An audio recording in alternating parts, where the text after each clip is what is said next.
একটি মানুষ বিছানায় শুয়ে সিলিংয়ের দিকে তাকিয়ে আছে। বুক ধীরে ধীরে ওঠানামা করছে।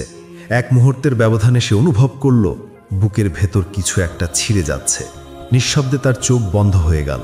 চারপাশের পৃথিবী থেকে তার আত্মা আলাদা হয়ে গেল। চারপাশে কান্নার শব্দ, পরিবারের চিৎকার, সন্তানের আর্তনাদ, কিন্তু মৃত মানুষটি কিছুই শুনতে পাচ্ছে না। সে নিজেকে দেখতে পাচ্ছে, উপরে ভাসছে, নিজের দেহটা নিচে পড়ে আছে। সে চিৎকার করতে চায়, কিন্তু কণ্ঠ নেই, শব্দ নেই। হঠাৎই কয়েকজন ফেরেশতা উপস্থিত হলো। তাদের চোখে আগুনের মতো তেজ। তারা বলল, হে আত্মা, বেরিয়ে আসো তোমার রবের ক্রোধ ও অসন্তুষ্টির দিকে। এক প্রচণ্ড যন্ত্রণার মধ্যে আত্মা টেনে বের করে নেওয়া হলো, যেন কাটা ভরা গাছের মধ্য দিয়ে ভেজা পশম টেনে ছিঁড়ে ফেলা হচ্ছে। সে কাঁদতে চায়, কিন্তু কণ্ঠহীন হয়ে যায়। ফেরেশতারা তার আত্মাটিকে একটা কালো কাপড়ে মুড়ে ফেলে, যার গন্ধ এত দুর্গন্ধযুক্ত যে পৃথিবীর কোনো মৃতদেহের গন্ধ তার মতো হতে পারে না। তারপর তারা সেই আত্মাকে আকাশের দিকে তুলতে চাইল, কিন্তু প্রতিটি দরজা থেকে ধমকের আওয়াজ এলো, এই আত্মা নাপাক, এর জন্য দরজা খোলো না। ফেরেশতারা তাকে ফিরিয়ে আনে এবং দেহের মধ্যে ছুঁড়ে ফেলে দেয়। এখানেই শুরু হয় কবরের প্রথম রাত। কবর বন্ধ হয়ে গেছে। উপরে মাটি, নিচে মাটি, মাঝখানে একাশে, বুকের উপর ভার, শ্বাস নিতে কষ্ট। হঠাৎ চারদিক থেকে শব্দ শোনা গেল, যেন কেউ এগিয়ে আসছে। দুটি ফেরেশতা, মুনকার ও নকির।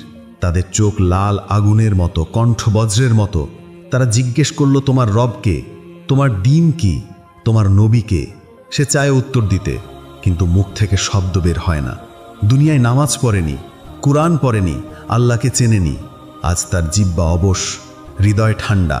ফেরেশতারা বলে উঠল, তুমি জানতে পারোনি, শুনতে পারোনি, এখন ভোগ করো। সঙ্গে সঙ্গে মাটি একত্র হয়ে বুক চেপে ধরে। হাড়গুলো চূর্ণ হয়ে যায়, মুখের ফাঁক দিয়ে মাটি ঢুকে পড়ে। কবরের অন্ধকারে সে একা, আর সেই একাকিত্ব তার হৃদয় ভেঙে দেয়। প্রতিদিন সকালে কবরের একটি জানালা খুলে যায়, যেখান থেকে সে জাহান্নামের আগুন দেখতে পায়। সে আগুনের তাপে তার দেহ পুড়ে ছাই হয়ে যায়, আবার আগের মতো হয়ে যায়, আবার পুড়ে যায়। এইভাবে চলতে থাকে কিয়ামতের দিন পর্যন্ত। একদিন পৃথিবী কেঁপে উঠল, আকাশ ফেটে গেল, সমুদ্র আগুনে রূপ নিল। মানুষ দিক বিদিক ছুটছে, কেউ কাউকে চেনে না। পাহাড় উড়ে যাচ্ছে, শিশুরা বুড়ো হয়ে যাচ্ছে। এক ভয়াবহ গর্জন সারা পৃথিবী কাঁপিয়ে দিল। মানুষ বলছে, কি হচ্ছে? ফেরেশতারা চিৎকার করে বলছে, হে মন্দ আত্মা, ওঠো, তোমার রবের সামনে দাঁড়াও। কবর খেটে সে উঠে দাঁড়ালো, কিন্তু তার শরীর অর্ধেক কালো, অর্ধেক পোড়া। চোখে আগুনের প্রতিফলন, মুখে ধোঁয়ার ছায়া। তার পায়ের নিচে নরম আগুনের মাটি, প্রতিটি পা রাখার সঙ্গে সঙ্গে গলছে। তার ডান হাতে আমলনামা দেওয়া হলো না, বরং বাম হাতে পিছন দিক থেকে ছুঁড়ে দেওয়া হলো। সে চিৎকার করে উঠল, হায়, যদি আমার আমলনামা না দেওয়া হতো। ফেরেশতারা মুখ ফিরিয়ে নেয়। সবাই নিজ নিজ হিসাব নিয়ে ব্যস্ত, কেউ কারো খবর নেয় না। সামনে বিশাল আগুনের উপত্যকা, সেই আগুনের উত্তাপে ফেরেশতারা পর্যন্ত কাঁপছে। ফেরেশতারা বলল, এই সেই জাহান্নাম যাকে নিয়ে তুমি হাসতে। সে কাঁদতে কাঁদতে বলে, হে আমার রব, আমাকে ফিরিয়ে দাও, আমি এবার ভালো কাজ করব। কিন্তু ফেরেশতারা ধমক দিয়ে বলে, এটা আর কখনো হবে না। তখন জাহান্নামের দরজা খুলে গেল, আগুনের শিখা বেরিয়ে এলো, যেন আগুন নিজেই জীবন্ত হয়ে উঠেছে। সেই শিখা মুখের চামড়া গলিয়ে দিল, হাড় ফেটে গেল, চোখ অন্ধ হয়ে গেল। মানুষের চিৎকার আকাশে ভেসে উঠল, কিন্তু কেউ শুনল না। ফেরেশতা বলল, এই আগুনই তো তুমি দুনিয়ায় উপহাস করেছিলে। আর সেই আগুন, যে আগুনের জ্বলন একবারে মানুষকে শেষ করে দেয় না, বরং পুড়িয়ে আবার নতুন করে তৈরি করে, আবার পোড়ায়। এইভাবেই শুরু হয় চিরস্থায়ী জাহান্নামের যাত্রা, যেখানে কষ্টের শেষ নেই, সময়েরও শেষ নেই। জাহান্নামের দরজা খুলে গেছে। ভেতর থেকে এমন এক গর্জন বেরিয়ে এলো, যা শুনে ফেরেশতারা পর্যন্ত থমকে যায়। শিখাগুলো শুধু আগুন নয়, ওগুলো জীবন্ত দানবের মতো নড়ছে, গর্জন করছে। প্রতিটি শিখা যেন এক একটি ক্ষুধার্ত প্রাণী। মানুষদের দল করে টেনে নেওয়া হচ্ছে ভেতরে। কেউ চিৎকার করছে, কেউ মাটিতে লুটিয়ে পড়ছে, কেউ নিজের চুল ছিঁড়ছে, কিন্তু থামার সুযোগ নেই। ফেরেশতাদের কণ্ঠ বজ্রের মতো। তারা বলে উঠছে, চলো, এটাই সেই স্থান যাকে তোমরা মিথ্যা বলেছিলে। তাদের হাতের শিকল লোহার নয়, আগুনের তৈরি। এক শিকল পায়ের গিঁট থেকে শুরু হয়ে পিঠের ভেতর দিয়ে উঠে মুখ পর্যন্ত পৌঁছেছে। প্রতিটি শিকলের ভেতরে আগুন দাও দাও করে জ্বলছে। সেই শিকল মানুষকে টেনে নিয়ে যাচ্ছে এমন এক দরজার দিকে, যেখানে বাতাস নেই, আলো নেই, কেবল আগুনের গন্ধ। সেখানে মাটি নেই, মাটি মানে আগুনে গলে যাওয়া কয়লা। মানুষের মুখ শুকিয়ে গেছে, জিহ্বা গলা থেকে বের হয়ে পড়ছে। তৃষ্ণায় পাগল হয়ে সবাই পানি চায়। তখন ফেরেশতারা তাদের উপর ফুটন্ত পানির বালতি ঢেলে দেয়। সেই পানি যখন মুখে পৌঁছায় তা ভেতর দিয়ে নেমে যায় না, বরং অন্ত্র ছিন্ন ভিন্ন করে দেয়। বুকের চামড়া গলে নিচে নেমে আসে। কেউ মুখ থেকে আগুন বের করছে, কেউ চোখ দিয়ে রক্ত কাচ্ছে। এই আগুনের নিচে আছে আরেক আগুন, তার নিচে আরও গভীর অন্ধকার স্তর, যেখানে পোড়া শরীরের গন্ধে বাতাস ভারী হয়ে থাকে। কেউ কেউ খাদ্যের খোঁজ করে। ফেরেশতারা বলে, খাও, এটা তোমাদের খাবার। তারা যে ফল দেয় তা দেখতে সবুজ, কিন্তু নাম জাকুম। একবার মুখে দিলে আগুনের শিখা জিহ্বা ছিঁড়ে ফেলে, গলা পুড়িয়ে দেয়, আর সেই আগুন পেটে গিয়ে নরককে আরও প্রজ্বলিত করে। তারা সেই ফল খেয়ে আর্তনাদ করে, কিন্তু ফেরেশতারা বলে, এটাই তো তোমরা চেয়েছিলে।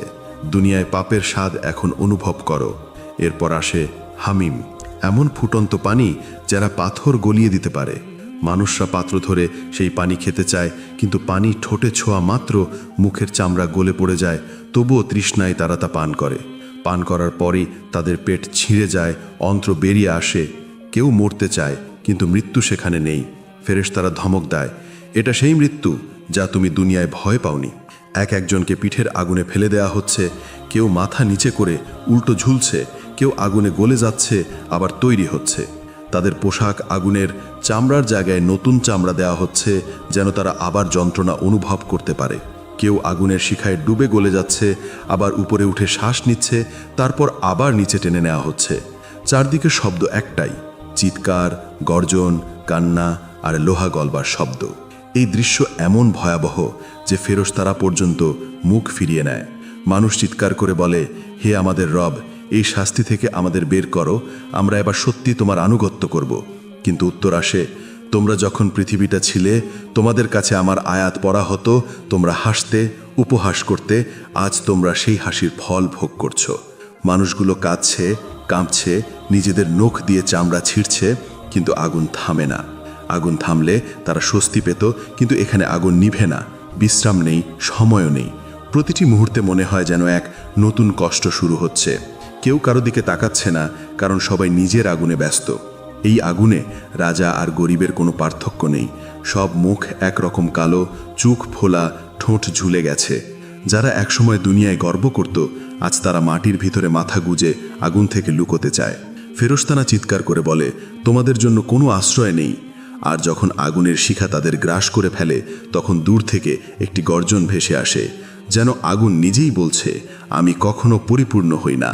এভাবেই চলতে থাকে অবিরাম শাস্তি, যেখানে দিন নেই, রাত নেই, কেবল অনন্ত আগুন, তৃষ্ণা আর অনুশোচনা। কেউ চায় ফিরে যেতে, কেউ চায় মরতে, কিন্তু কিছুই ঘটে না। এই জাহান্নামী সেই স্থান যাকে রাসূল বলেছেন, যদি এক ফোঁটা আগুনের শিখা পৃথিবীতে পড়ত, তা পৃথিবীর সব কিছু পুড়িয়ে দিত। কিন্তু এখানে সেই আগুনই এখন তাদের ঘর। জাহান্নামের আগুন শুধু একটি স্তর নয়, তার নিচে আরও স্তর আছে।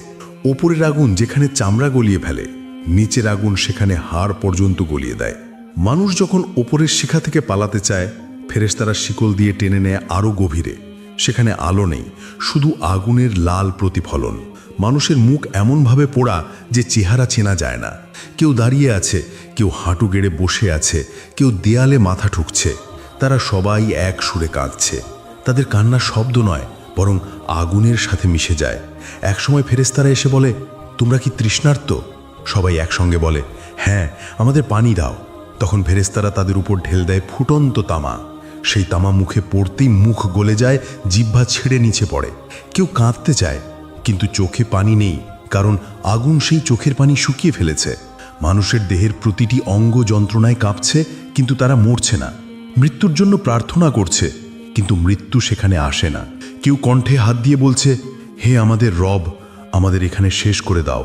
উত্তরে ফেরেশতারা বলে, তোমাদের জন্য মৃত্যু আর নেই। সেই মুহূর্তে তারা একে অপরের দিকে তাকিয়ে বলছে, এখানে আর কোনো শেষ নেই। কেউ কাঁদছে নিজের পাপের জন্য, কেউ তার সন্তানদের জন্য, কেউ তার স্ত্রী, মা, ভাইয়ের নাম ধরে ডাকছে, কিন্তু কেউ কারো জবাব দেয় না। এখানে সবাই একা। একদল মানুষকে নিয়ে যাওয়া হয় নিচের দিকে, যেখানে আগুনের রং কালো, ধোঁয়া এত ঘন যে শ্বাস নেওয়া যায় না। সেখানে বাতাসের বদলে আগুনের গ্যাস, যা নিঃশ্বাসে ঢুকে শরীর ফাটিয়ে দেয়। ফেরেশতারা তাদের বলে, তোমরা তো বলেছিলে জাহান্নাম কিছুই না, এখন দেখো কেমন। তারা হাত তুলে আকাশের দিকে তাকিয়ে বলে, হে আল্লাহ,